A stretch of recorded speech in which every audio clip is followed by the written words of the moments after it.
Mga kababayan, nais kong malaman nyo, meron akong kwento dito sa kanto. Pag-usapan natin kung anong mga opportunity dito sa ating pag-usapan ngayon. Ito po yung Near Protocol PH or Near Protocol Philippines. Ito po yung inyong lingkod, si Orvar Jam. Kasama ko po si Andy tsaka si Rich. But before that, we're excited to explain to you the opportunities here with Paras, and we're going to interview the founders himself. So without further ado, yung background po nito is he's a computer science major in Indonesia, and then also he's got different experience as a back-end engineer, a full-stack engineer, and he's got several awards in different events and hackathons, a placer and awardee in like software development and best new application awards. He's also hacking the Rainbow event in Near Protocols event as well. And currently, he's the founder of Paras. It's the digital card collectibles na i-feature natin dito ngayon. Kaya kung may mga artist talaga dito sa Pilipinas na kung gusto nyong mag-onboard dito sa opportunity na to para makilala po kayo at ang inyong mga gawa, mga obra maestra, then this show is for you. So again, guys, without further ado, entrepreneur, full stack product person with 3 years experience in the crypto and blockchain space, the founder of Paras. Please help me in welcoming Rahmat Albariqi, also known as Riqi. Riqi, welcome to the show. Hello, everyone. So very excited to be here, and thanks for having me. Okay, so just curious, blockchain industry is quite new. Could you tell us how you got into that, maybe from the typical conventional technology into blockchain? Yeah, so it all started back in 20, I believe, when I was in college. In college, when I was back in 3 or 4 years ago. So the first, really, I just become a crypto trader, right? Like most of the adapters are really coming from where they just interested in this in the finance industry, and they know about Bitcoin stuff, the crypto stuff, and that's really the first the first time I go into this crypto space to become traders, to become just investors, something like that. And at that time, a lot of projects are spawning, the ICO, the ICO bubble coming up, and after that, I learned a lot of things because at the time I was creating my like small software house with some of my friends, like consulting and developing some products for another startups. And we have this background of of programming, of coding, and so I think, why don't we just try to build on blockchain, because it's I think it's gonna be big in the next 5 or 10 years or so. So I think that's really what my bet is right now, to focus on the blockchain, to develop on the blockchain. Okay, thank you. So that's an early exposure there, and you've got all the tools because it's your major anyways, and I think you're in the right place and providing value for the ecosystem itself. Yeah.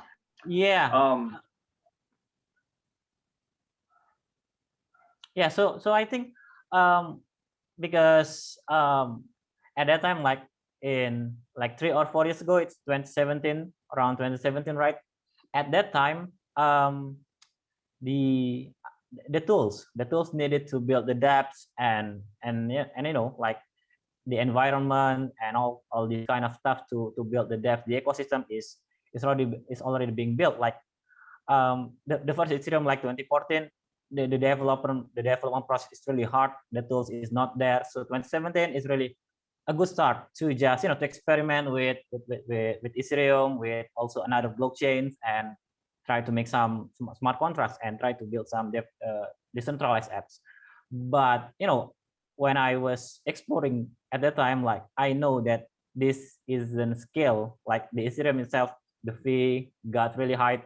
Like CryptoKitties, the CryptoKitties really makes the Ethereum network congested, like the price and also the speed. I mean, like like in blockchain at the time that isn't ready for the mainstream users to adopt to it. So I think we can just start experimenting, knowing about public key, private key, this cryptography stuff, and everything else about the fundamentals of blockchain. And 2019, 2020, a lot of newer generation blockchain, proof of stake, such as near protocol is launching, and that's where I think we should launch the product. Like it is more scalable, it is more user friendly, and I think this is what we really need. We really need, like what those mainstream users really need to get onto this blockchain space. Okay, awesome. Yeah, we're excited. So, by the way, this show is showcasing the website of Paras, because we promised to you, right, that this is a digital card collectible. So this is more a visually oriented concept. So that's what we're gonna do.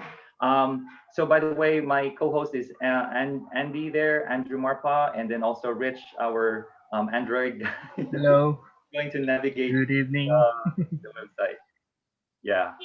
Um, so so this is the website, and Rich is going to just navigate the website and see each card so that our listeners can see, right, what they look like, because it's visual stuff. So Andy, would you like to proceed with the questions? Sure, um, I can start. So I get Riqi. Nice to meet you again. My name's Andrew. You can call me Andy for short. So we can begin the interview by talking about first the industry that you are in right now, the collectible industry specifically. Mhm. Can you give us a short background on this industry that you are in? How big is it Mhm. really? So yeah, the opportunity for collectibles itself, like the biggest market is the collectibles for what we do with Paras. So the collectibles market is around $370 billion. It's from not only digital, like physical, like the antique and stuff. So everything else, the collectibles is around $370 billion. The market for the virtual goods, like digital stuff, like you bought some skin from a game, Fortnite, stuff like that. So it's around $50 billion, the virtual goods. So and specifically the digital card games, like the games, for only the games, the digital card games is around $2 billion. So the market itself I would say is pretty big, and it is not counting, I mean, like the sports cards, the baseball cards, and everything else. Like it's all included on this big collectibles market. But no one really got more research into it, like how big is this card collectibles market right now. But I think it should be around like $10 billion maybe right now. So yeah, Wow. that's my bet. Like, That is a big industry. And of course, mhm. as a big industry like this, it's most likely to be lucrative as well. But can you tell us, like, how much people are willing to maybe potentially pay to buy maybe this certain rare baseball card or this maybe certain Pokemon card? Can you give us an example of one of those things?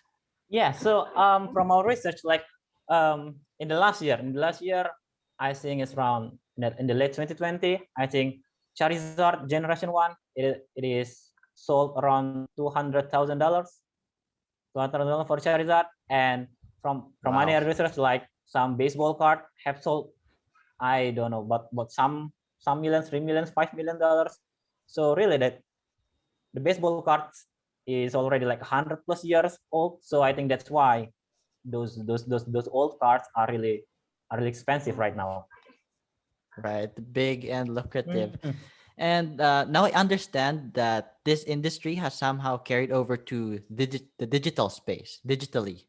Now, the crypto space specifically, although it's relatively new, it's really progressing and growing into a really successful business for many people who have dabbled into this industry. So, maybe you can share with us some example of these new maybe digital marketplaces that buy and sell these digital collectibles. Maybe you can give us some examples of the maybe the well-established ones. Mhm. So I think the most used, I believe the most used one is on Ethereum platform, which is called Rarible. Rarible, I think, is the biggest NFT marketplace out there. And their 2020 recap, they got around 30 million in trading volumes. Pretty, I will say it's very big for a very early for this early adopters. Like we Yeah, are I very agree. early in this NFT market, so within this space very early, this digital art stuff, a lot of people still doesn't get it right. Like, what, I bought some digital stuff and it's very pricey. A lot of people don't get it, but you could, we could just check out those marketplace that are already well established, and a lot of collectors there, a lot of collectors that already there that buying a lot of cool stuff digitally. Thank you for giving us at least a general overview of the industry that you are in Mhm. and the potentials, you know, the potential success that many people can get into if they enter this scene. So I think we can move on with our to the next part of this segment, this interview. Yeah. Okay. Thanks, Andy. So yeah, that's the whole bigger pool ocean of this industry and market. Now let's go to Paras, your company. Tell us what does that word essentially mean, Paras? Yeah, I get this a lot. I mean, like, it is. I think that it's pretty unique because a lot of mostly Westerner, like, they don't know how to pronounce paras because some of them pras and yeah, stuff like so. If you wanted to really pronounce it, pronounce it really well, like it is an Indonesian word. We you can pronounce it as paras using a instead of a if you are an English person. So paras is we can translate it to literally as face in Indonesia, but it can also translate as persona, or the other thing is that it can be it can be translated as the effort equals the result. I would say, sorry, the result equals your effort. So what you did is what you get. So that's really what Paras is all about. Okay, it does make sense because as an artist, you want to express your unique, authentic face. Yeah, yeah. So pretty much like you're sharing your online face, as I think, like your digital face. What's your digital face? How do you want to express yourself in this online world? Correct. And no one can duplicate that because that's unique to you, like a Exactly. fingerprint. Yeah. Yeah, True. yeah, got it. So tell us. So this is the website. People are seeing it right now. And, people can express themselves, especially your artists. Like, tell me more. Tell us more about your artists. Like, how many artists do you currently have? Are they coming from the crypto world, or are they coming from the traditional analog world? All right. So we actually have a lot of artists from different backgrounds. Like we have these artists that are really physical artists. He create his art from ceramic. From ceramic, he built this stuff with clay. I believe it is clay, with clay, and he just photograph it and put it on the put it on the marketplace. And there's these artists that are really not from the crypto space, but he's actually a really good artist, um, like illustrator. So he's actually from Philippines. His name is Fetus Squid, and also Monstre. I don't know their real name, but that's what they use. Their handle on our website on Paras. So these two guys, they are having this good portfolio. They've done a lot of commissions, a lot of professional works with other companies, and they have they have this great illustration. They create some characters, they create some monsters, some dragons, and it is really, it's really fun. you don't see this kind of stuff on other marketplace, especially on Ethereum.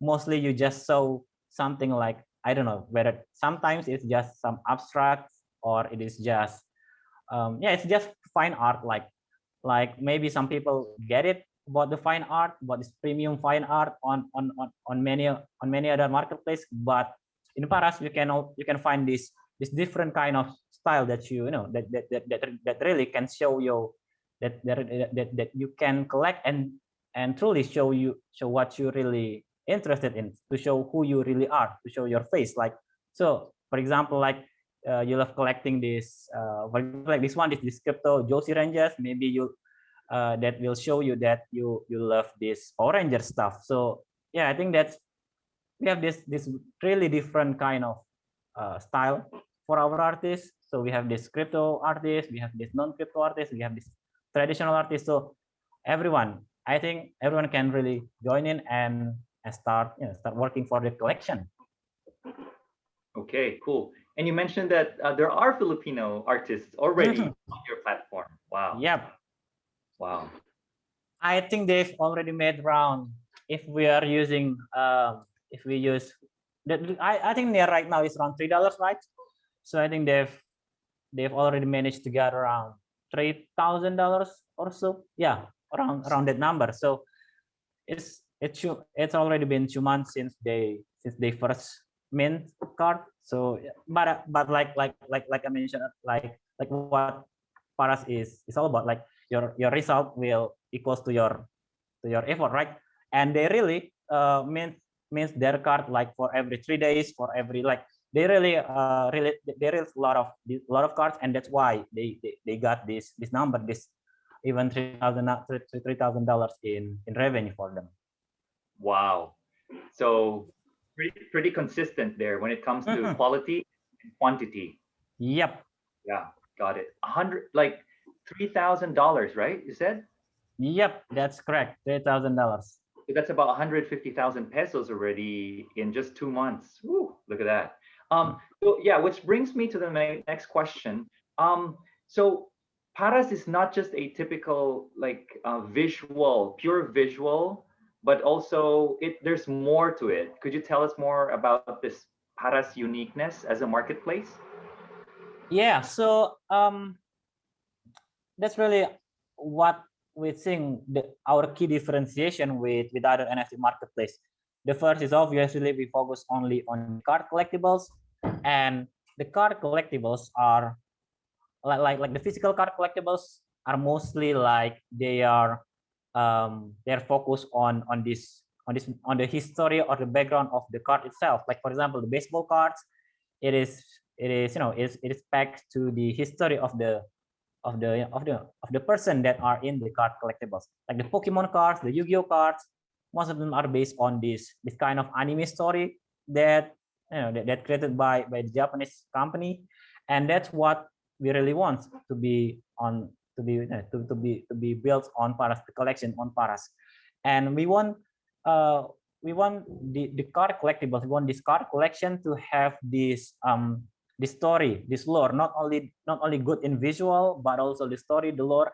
And that's and I think that's where the collectors will really get hooked into, not only the visual. If the collectors only go for the visual, it is just like one time selling market. Like you just, oh, I like this card, so I think I just bought it, and they'll forget it, right? But if they got hooked into the story, they'll need more and more of that. Like, so yeah, this week I got this collection, I got this card, and it is probably it's about this story, about this about this chapter one, maybe chapter one, and the next chapter they'll get another character, maybe another scene, another, I don't know, like another fight scene or stuff like that, and they'll maybe they get hooked into this new character, and they bought the new character as well. So it's going to be like expanding their collection. Like the artists can expand their world, their universe. They can expand it from small one to much bigger universe, to much bigger lore. And while the collectors, they can collect these collectibles from small collection, like from chapter 1 till maybe like chapter 100, chapter 1000, chapter 200, and this is where I think Paras really into, like we hope to be able to to arm these artists to create their own intellectual properties and become the next Yu-Gi-Oh card, next Pokemon card, or even the next baseball cards. Wow, that's fascinating because so like from chapter 1 to chapter 100 and infinite, but also they can start from Mhm. chapter 1 when there's origin stories and there's it goes to different directions. It's Mhm. infinite. That makes sense? Yeah, makes sense. It very makes sense. Like you start small and you can expand it infinitely. And like this from this smaller circle, you can get some support and some you know from our research, like these web comics and also web novels writers or illustrators are not, like they don't get really that much from from creating their comics or novels on most of the platforms. Like they probably get around, for a month maybe they get around like $200, $300. But and I think if we just change the business models, instead of using this ads revenue, if they can sell their own collectibles, I think they can get more than that, more than 200, $300. I think $500 is not something that they cannot achieve. It's achievable for NFT, for discard collectibles if they have these huge fans. Yeah, the fan base certainly will build you up, your community. By the Mhm. way, we would like to acknowledge the presence of Shreyas from Bangalore, India. Just saying hi, acknowledging you. Shreyas. There you go. Hey guys, excited to Yeah, be here. yeah, cool. Um, so, so yeah, Riqi, it reminds me of maybe just for an example, the Star Wars universe, right? Star Mhm. Wars, episode 4, 5, 6, 1, 2, 3, and then the different origin stories of different characters. So there's never ending there as long as you have a fan base that are loyal to you. Mhm. Um, so that's wow, that's exciting. And then like Fetus Squid, when you mentioned him, he is from the Philippines. Yes, he's from Philippines, and he's actually one of the first one of the first artists on our platforms. And we actually onboard him from, I believe it is from ArtStation. From ArtStation, we got, we message a lot of great artists that are really that having this I would say this kind of stories that they are working on. So yeah, Fetus Squid is really one of the one of the earliest artists on our platforms, and he really interested, he really interested in building his own his own universe, his own novels right now. So I think like it is a very good case for us, because that's what we are dream of. We are dreaming of creating this next big thing, this next big intellectual property. And I think Fit Squid is one of the most the fittest, I will say, one of the fittest guy that that are in that having his own vision of creating their own collectibles, their own novels, their own story. And at the same time, he can also draw this stuff, draw some great illustration to fund their works for novels. Yeah, because they need to create the narrative first Mhm. surrounding their art, their Mhm. their craft.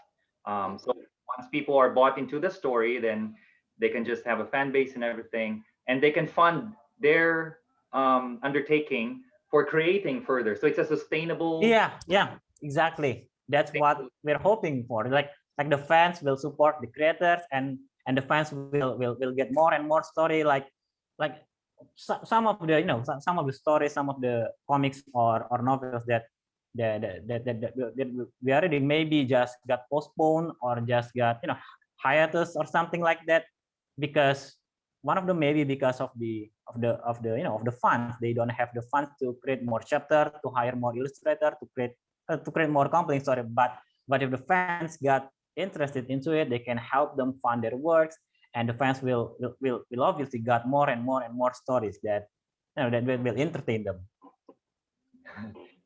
Pretty much like the Enlightenment artists when like the Patreons and the commissioned artists will work together and help each other. Yeah, it does make sense.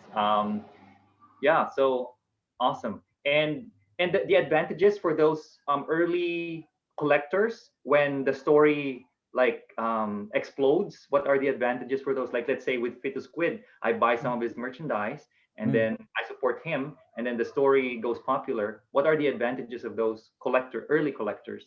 So obviously, like I mentioned earlier, one of the most expensive car out there is the Charizard Generation 1. Why is it very expensive? Because it is Generation 1. It is one of the earliest collectibles, and because Charizard is, he is one of the coolest Pokemon and owned by, by the main character.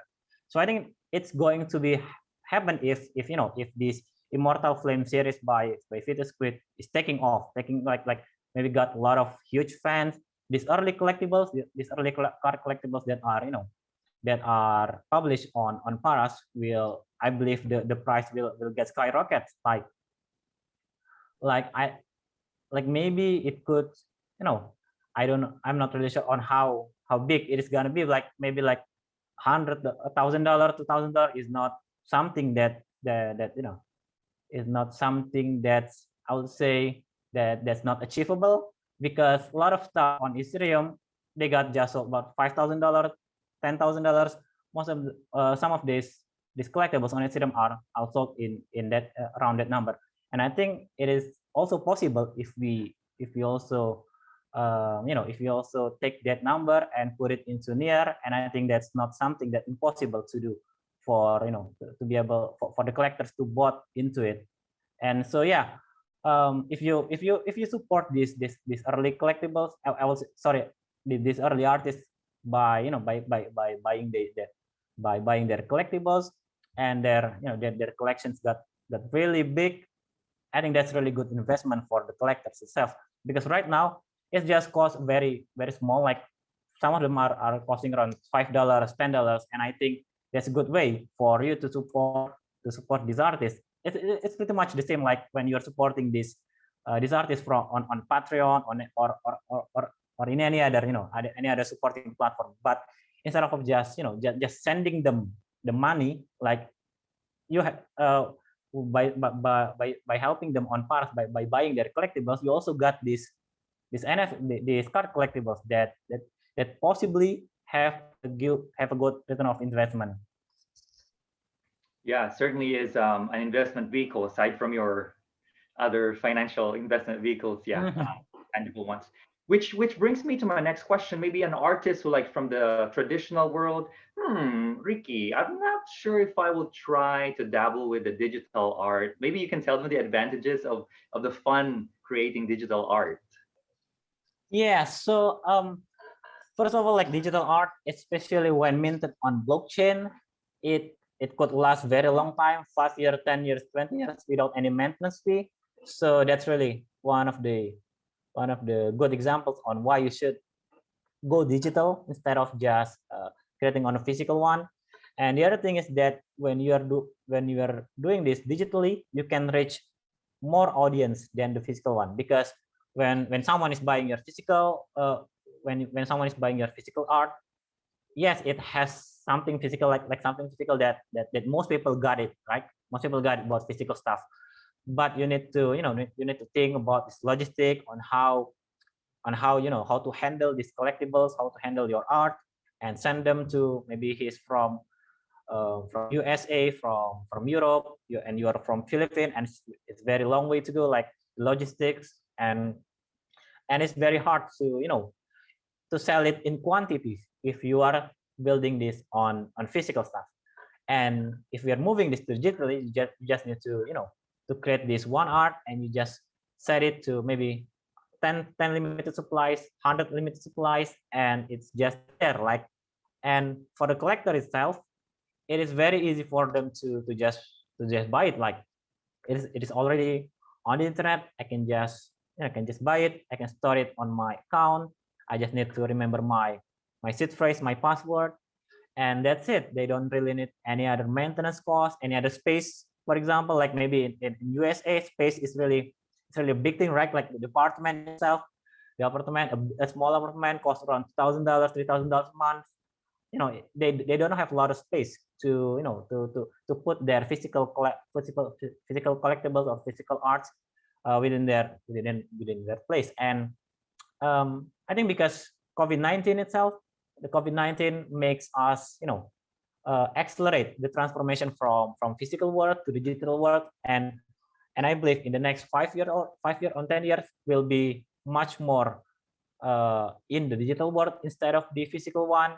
And that's where I think we can have this kind of digital flex instead of buying those expensive sneakers, those expensive bags. You can just buy something on the internet, and it is provable that you own it, and it's just it's just digital flexing in the future.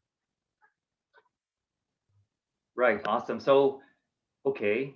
So, I guess Shreya says he likes to collect sneakers.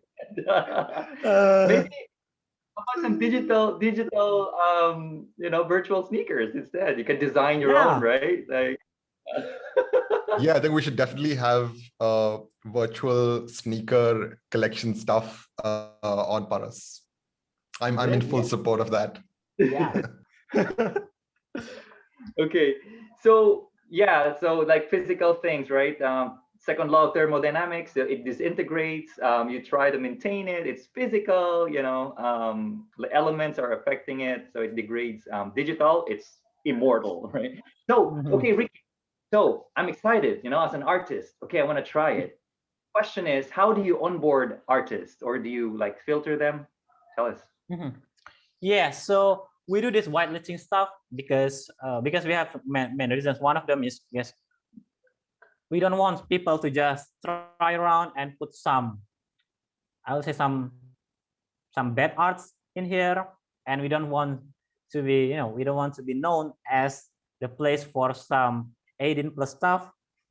And that's that if we just if we just open it to everyone to just mint on a Paras right now, we don't know what will happen.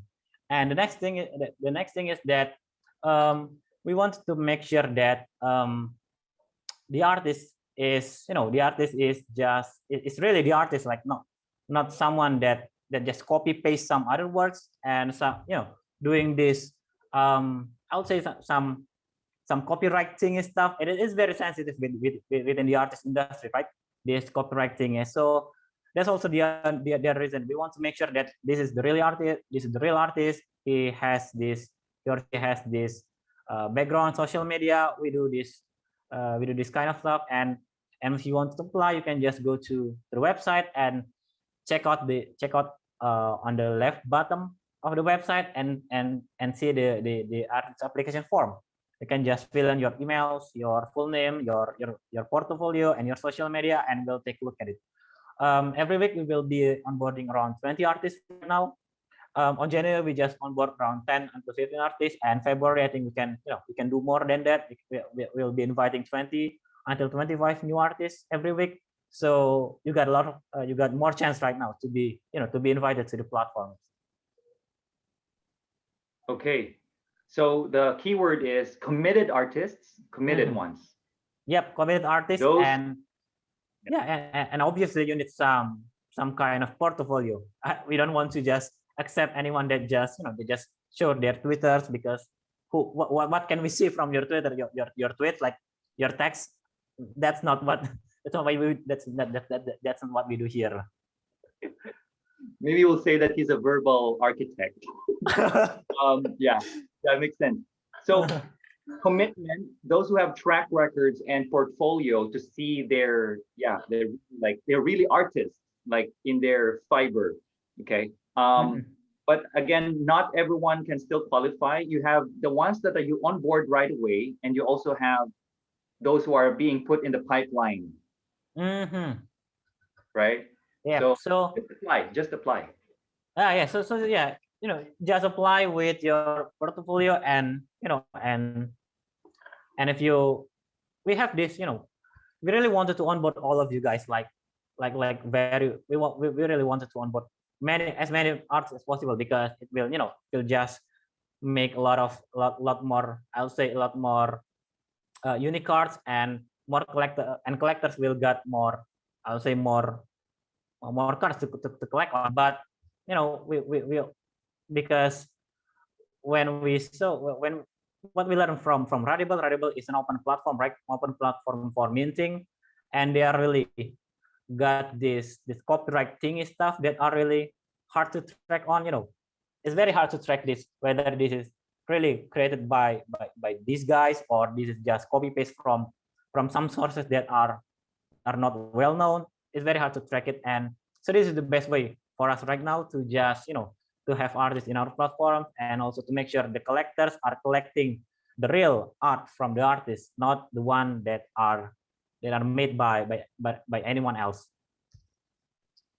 All right, awesome. So you probably welcome the majority of the artists from the crypto world.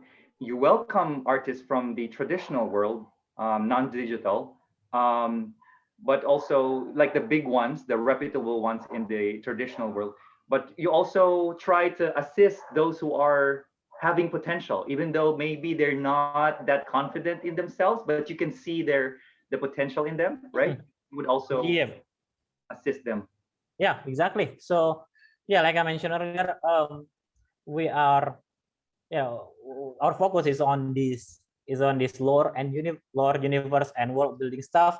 So if we saw your portfolio and you're building these collections of characters that are, that having these small stories, or maybe you have you are writing these short stories and you have these characters, and yeah, just apply on our platform and just put your portfolio, whether it is your writing, whether it's your comics, whether it's your your art portfolio. You can just put it on the forms, and we'll be seeing all of it. We'll be seeing all your portfolio, and we just we'll just onboard them.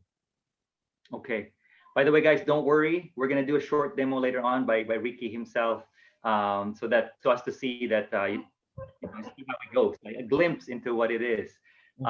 Okay, so awesome. So maybe let's go to Andy. Let's talk about the technology on which Paras is built, near protocol, which we're trying to promote here, and promote the awareness of it.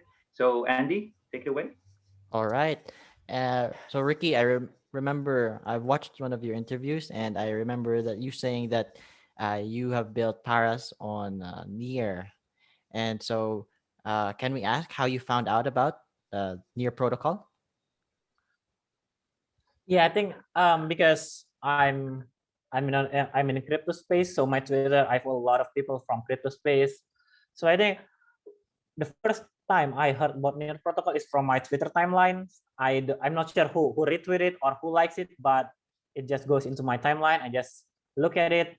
It is around March, I believe, March 2020. That's where I first heard about Near Protocol.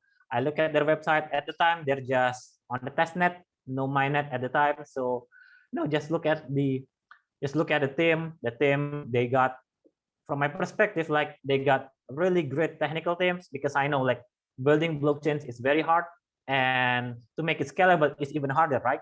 So they need to have this good technical team, and they have it. They have really great technical team, and after that I take a look at their documentation, and yeah, it's very, I'll say it's very great.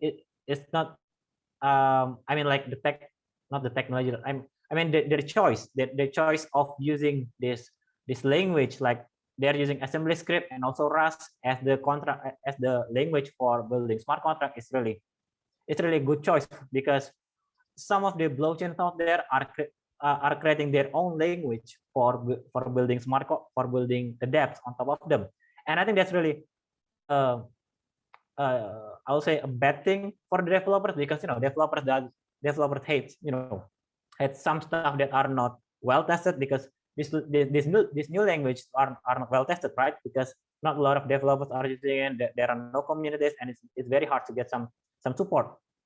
And yeah, when I saw this assembly script, Rust thing, I just try it, put it on the testnet, deploy it, play around with it, and it's very easy. It's very easy, and the I'll say the user experience of the user experience is very different with the one when you are using Ethereum. On Ethereum, you need to have this Chrome plugin MetaMask, download it first, and in here you just it's just web wallet. You can just log in from your mobile phone, from your browser on mobile phone, from your tablet, from your PC as well, and it's just like it's very easy for mainstream users to just get into it, to register, to play around with it, and I think it is Near protocol is the perfect choice for developers out there if they wanted to target those mainstream users, not only the crypto users. I see. Thank you for sharing your thoughts on that. So with that said, you just outlined, what makes Near different from other platforms. You mentioned that the coding language it uses is easier, and I guess the technical team is stellar. So I guess that's what convinced you to Yep. try Near. So can you tell us what was your decision-making process in building Paras on Near? Yeah. So yeah, the first time we built Paras is for personal website generator. If you knew about .me website, we kind of make that similar stuff, but we build it on top of the decentralized storage by Blockstack. And when we wanted to try at the time, Blockstack V1 is they don't have this smart contracts. Their V1 version, they don't have the smart contracts, and their transfer, I'll say the transaction time is it took a long time, like maybe like 5 minutes or so. It is pretty much the same like on Ethereum or in Bitcoin. So I think at the time when building on Blockstack V1, their V1 version, their blockchain isn't as scalable as we want, because we already have this kind of this idea of building decentralized social media from this personal website generator.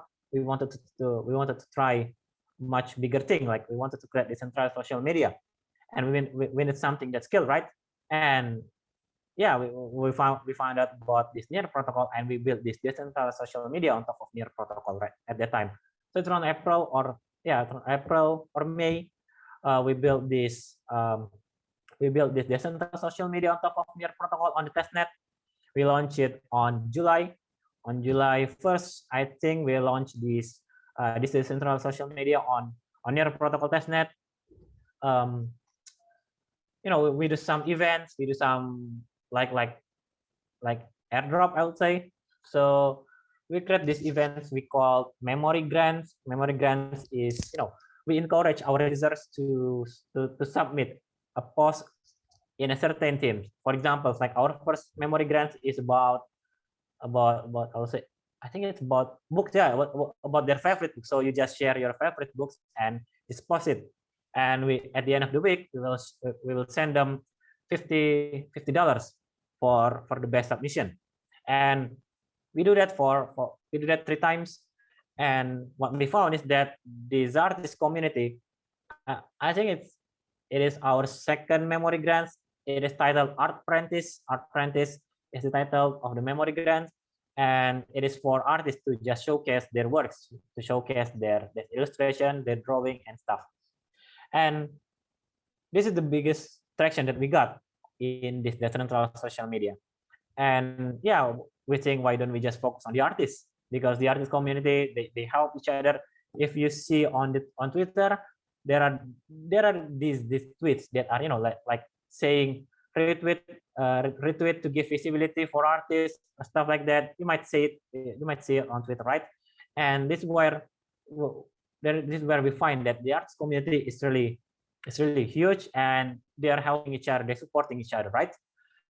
And so we finally decided to focus only on the artists. The first time is just, why don't we just build decentralized social media for artists? So pretty much like DeviantArt or maybe Pixiv or stuff like that, like social media, but for artists, they can just share their words. Everyone can comment and likes and stuff like that. But we also see what's on the space, what on the crypto space right at that time. And at that time, the NFT space on Ethereum, like the variable, super rare, Nifty Gateway, they got a lot of traction. They got a very big trading volume at the time. So, well, I think we need to, we need to join in. We need to join the bandwagon because this is what really the market is all about right now. Like the crypto users, the crypto ecosystems is I would say is welcoming to this crypto art. And if we just jump into it, I think we can get a lot more easier way to onboard users, right? So that's really the main idea on why we built this NFT marketplace. And by using Near protocol, we have this benefits of cheaper and faster transaction fees if we compare to other marketplace as well. And yeah, we're doing more brainstorming, with more research, and at the end of the day, we wanted to focus on card collectibles because this is what we really collect in the real world. I have a big box of Yu-Gi-Oh cards, like a really huge, might be like, I don't know, like 60 about 60 centimeters times, I know it's pretty big box of Yu-Gi-Oh cards. And my friend, my co-founder Afik Shafi, he's also into Yu-Gi-Oh cards, and we know that this feeling of collecting these card collectibles, and we wanted to share them with the world. So yeah, that's where we create Paras. That's where the idea first come in, card collectibles marketplace. So we thank you very much, Riqi, for sharing with us how you decided to build on Near. And for all of you devs and entrepreneurs listening, maybe you're considering also building on Near. Riqi was just able to highlight that the mainnet is fast, the gas fees are cheap, it's very developer friendly, and there's a lot of benefits to building on the Near platform. We're handing it over to Orvard. Yeah, thank you, Andy. So yeah, we're pretty excited here. We want to know what's in store for Paras in the near future and in the far future, of course, no pun intended there. And then we're going to do the demo after that. So what do we expect from Paras in a few months and then in the coming years? Okay, so currently we have this Lunar New Year events, right? So for you guys that are listening to this, very excited if you guys could join in, because we have this 1,500 near in price. It's around if it just times it around $4,500 we have in the price pool.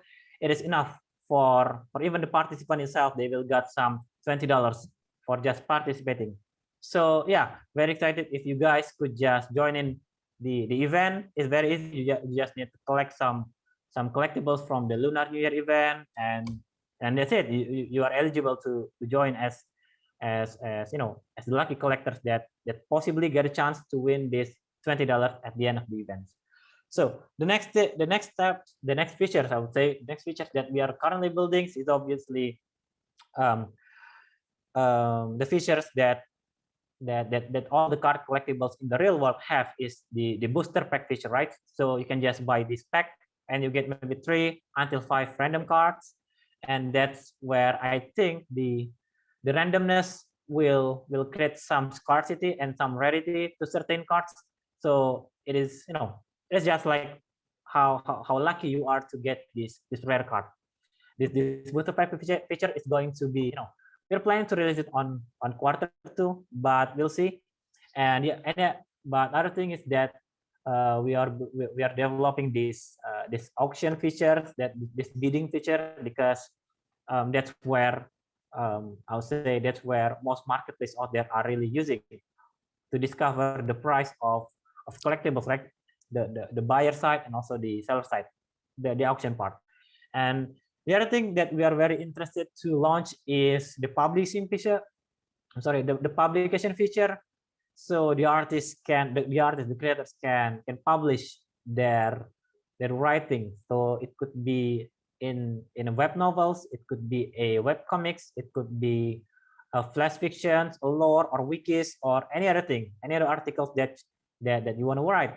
And at the end of the article, you can just put some collection, some cards that you are created and put it there. Just just wanted to let the readers know that, oh, you guys can collect this to support this story, to support what you've been reading, to support me, to create more stories like this. And I think it's gonna be released very soon. I hope if we are on schedule, we'll be releasing the publishing feature at the end of this month after the Lunar New Year event. And the other thing that we are very interested is to just create our own token, right? Create our own to create Paras token, but it is very early and very rough right now. We are still brainstorming on how we can do this token stuff. Maybe it is for the government, for governing the ecosystem. Maybe it is for, I don't know, like some premium features. I don't know. Well, it's just very rough right now. But yeah, we'll be discussing and brainstorming more about the tokens economics, about the use cases, and yeah, about quarter 2, quarter 3. If some of you guys are investors, or just wanna learn more, I would say just wanna become part of this early token adapters. We are having we are scheduling this token sales around, I'll say around quarter 3 this year, quarter 3 or quarter 4 this year. So yeah, so if you are potential investors, or if you're interested to to jump in and invest in Paras, we're very happy to welcome you. And we don't have we don't really have the specific dates, but it's going to be around quarter 3 or quarter 4 this year. All right, awesome. So it's a lot in store there, the publication, the booster packs, and makes it more exciting. Oh, what am I gonna get? Like a box of chocolates, what kind of yeah.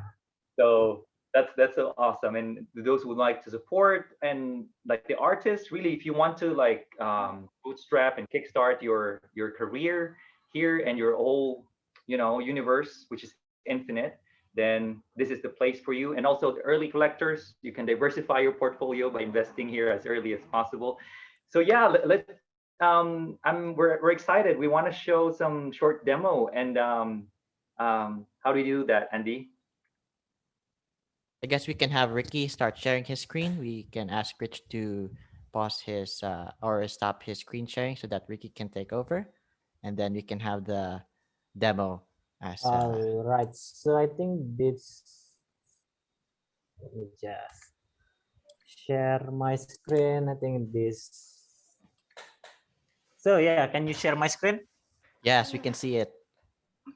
So one thing to tell for you guys that are not into the crypto space, not from the crypto background. So in the crypto ecosystem, we have these two networks.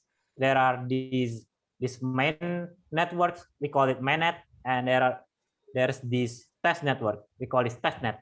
So the mainnet is where the real money, the real values really is all about. Like if you're buying something, you need some real cryptocurrency, real near tokens, and you can just get some near tokens by exchanging it from your fiat, from your peso, from your dollars. So yeah, that's where the real stuff happening, the mainnet. And currently we are using testnet. If you see it on top of it, you will see that you are using testnet. Everything here has no value. Please switch to mainnet. So what's the use of this testnet? Testnet is used for everyone to just getting started, getting to know on how to buy stuff, how to mint stuff, and stuff like that. So you can just play around with it, and you don't really have this money that you're burned to play around and try this blockchain stuff, right? So let's just I think I just need to log out first, because I don't have a lot of near test token on it. So it's the first thing is just you need to just log into the near wallet, and for the test wallet you can just create it. It's very simple. It's just like you just need maybe like phone number or emails, and you're good to go. And you've already got some accounts. You just find which one. Maybe I'll just use this testnet account. Now I get around 159 test near token, and just load it, and I'll be redirected to the Paras website. It's pretty much like you're login with Google, login with Facebook, very similar. So after you're logged in into this testnet, you can just see some cool stuff, some cool card collectibles that you wanna collect. So maybe maybe let's just buy this art. I don't know what's this. Oh no, I just let's just buy this one because it's juniors. So this is the card collectibles. There are 10 supplies, so it's limited to only 10 owners. Not really 10. It is minted to only 10 supplies. So until the end of the day, it's gonna be 10. Not gonna change. It can be decreased. Because some collectors can just burn it or delete it, but it can be increased. So addition of 10. The creators got 9 of it, and there's this one buyer buying 1 of it. So let's just buy another one. I think we can just buy 2 of it, and just buy 2, and it costs around 4 near, because 2 times 2 is 4 near. It's around $13 right now, and we just need to buy it. So you'll be redirected to this confirmation, to this transaction confirmation. You'll be redirected to your near web wallet. You just need to allow it and deny it if you make some mistake, right? So my tokens right now is 159 and should be decreased. Okay, 155. So my 4 years is already paid to this Malinit Joseph.net. So yeah, that's how easy it is, right? So you just need to click maybe like 2 or 3 clicks, and you're good to go. You just got some cool card collectibles, and possibly you can just you can just update it and sell it again. Maybe you need you want to make some profit, right? Just sell it for 5 near. So if someone's really interested in collecting this stuff, they need to buy it from you, right? For example, like maybe like this one is already sold out, and the only way to buy this collectibles is from you, right? So you just need to increase the price and get some profit. So well, actually, this is really a fun thing, because my brother is 12 years old, and I give him some near 20 years or so. He bought this. Let me just, by the way, can you just see my other screen?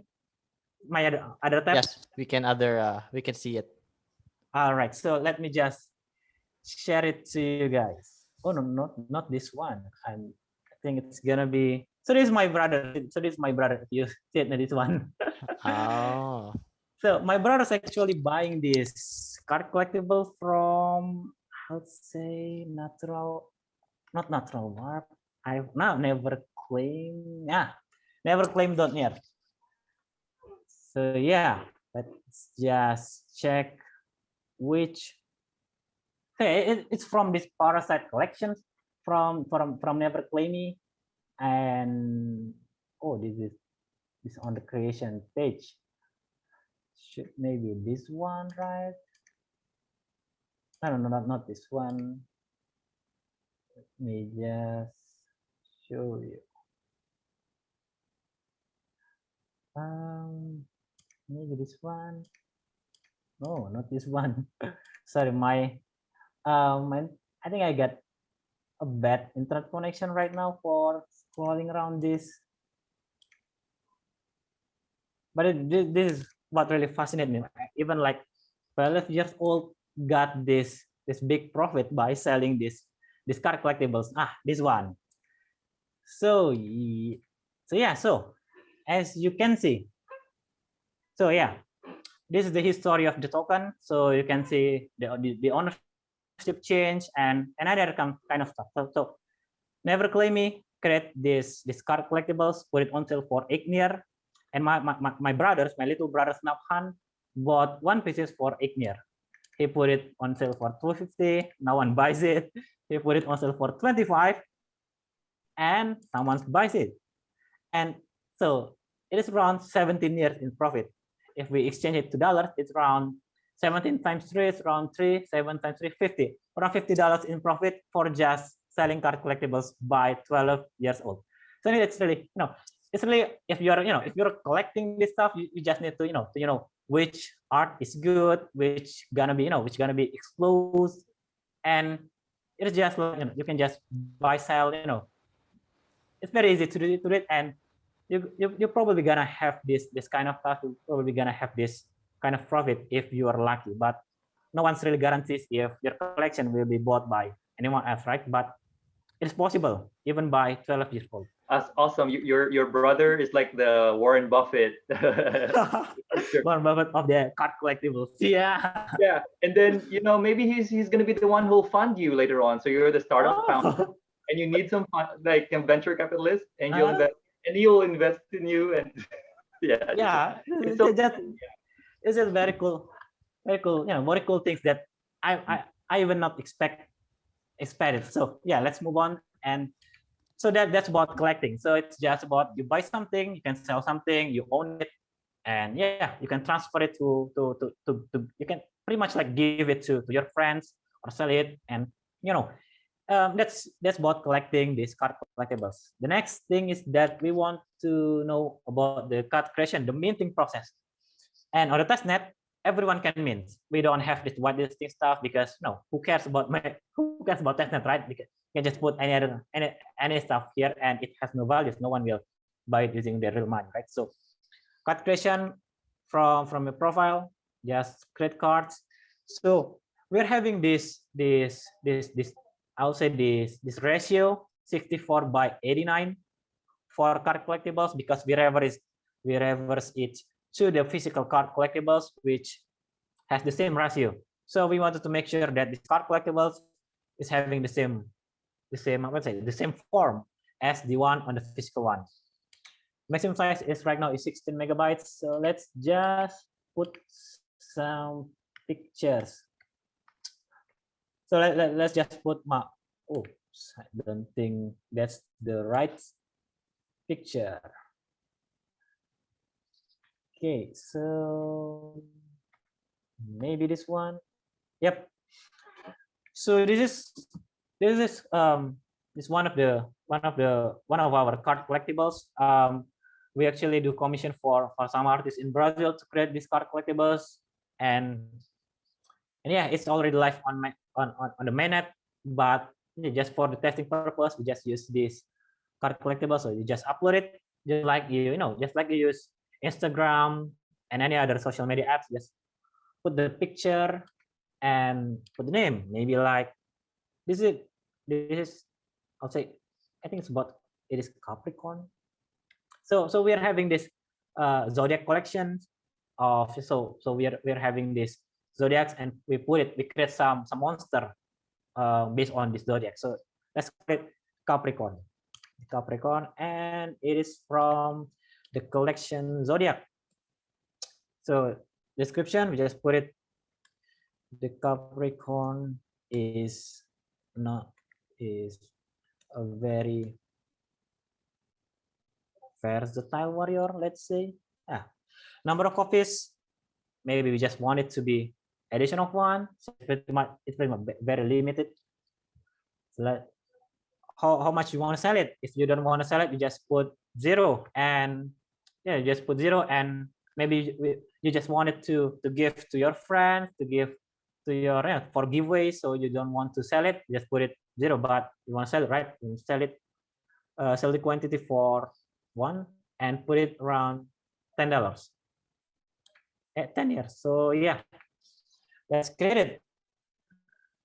It's a 3-step process, pretty much like Instagram, right? You just find your picture, you just put some caption, some any other kind of Very stuff. simple. And very simple, upload it and it's there. The Capricorn collection zodiac minted today, supply of 1.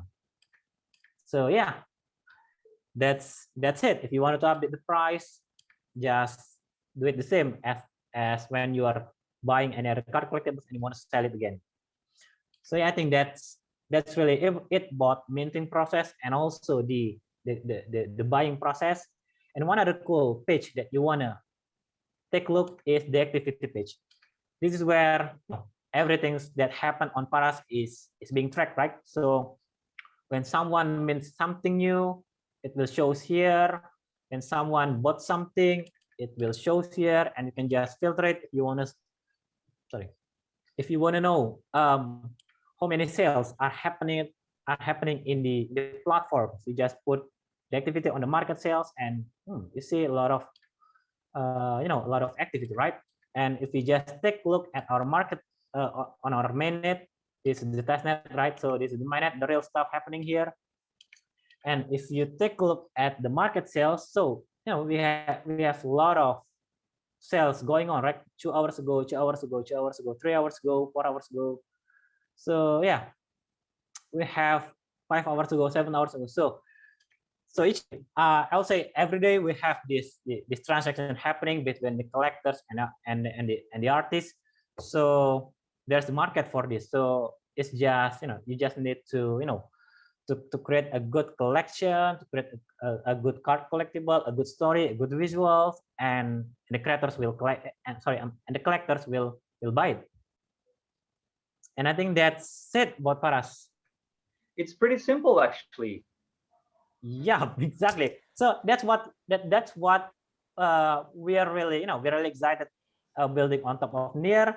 It is just like just like you're using the same traditional Web 2.0, just like you're using Instagram, just like you're using Facebook, Twitter, any other Web 2.0 stuff out there.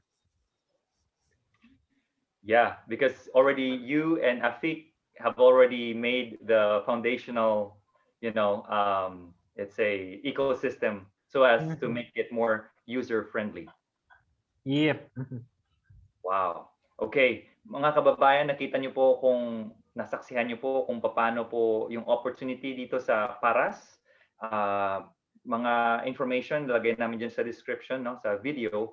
At saka sana i-try niyo po, mag-apply po kayo. We're gonna put the link there as well, and then probably we're gonna do some events here in the Philippines because we believe that there are so many artists here as well, but maybe they're so afraid or intimidated. But you can be assisted and concierge so that nakita niyo naman, it's very easy. It's like almost no-brainer. Even like a 10-year-old kid could do it actually, and you can trade cards there very live. So even I am surprised how simple it is. So I'm excited for this, and I hope that more and more people can benefit from not just here in the Philippines, but also sa buong mundo mismo.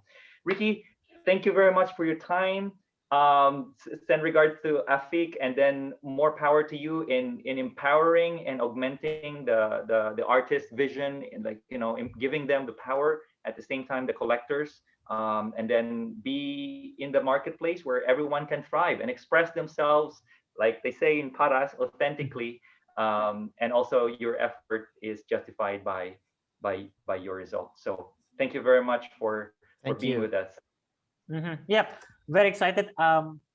It's been very nice talking to you guys. I'm very very happy to just share what we have in our minds, what we have for our vision, and just to share what Paras is all about.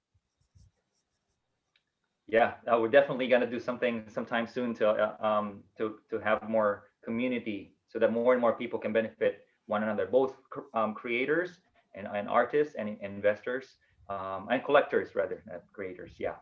Okay, guys, magandang gabi sa inyong lahat, and this has been a productive and meaningful, enlightening video here near Protocol PH or near Protocol Philippines. Once again, my name is Jam, and my co-host is Andy, and then our android there, Rich Escobar. You still okay there, Rich?